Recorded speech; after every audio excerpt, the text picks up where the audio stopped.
Hei, det er Dolly.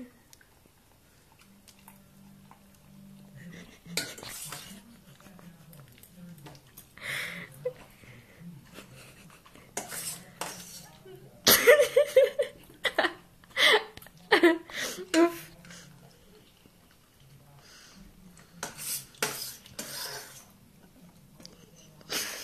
Helt med.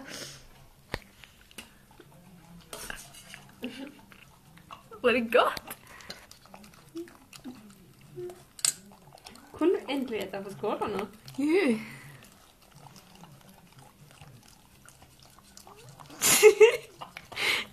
Litt godt, bare. Jeg tror du grabser på noen. Dolly aldri regner uansett så lenge du merker noe forskjellen. Helt desperate.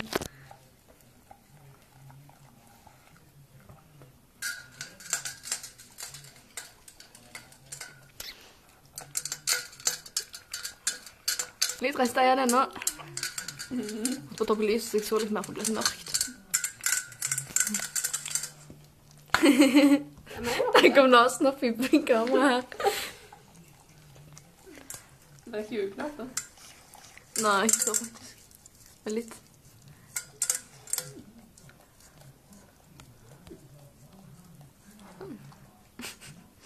Det er godt. Jo, det er godt. Er det ferdig nå? Å nei. Jo, ok. Ferdig nå. Den har filmen vært lenge. Ja, vi ikke har med nå. Å ja, ok da. Ja.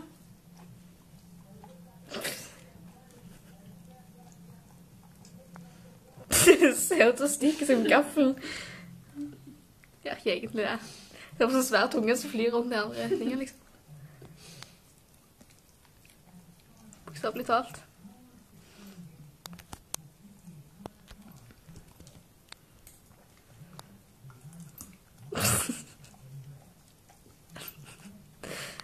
Sånn.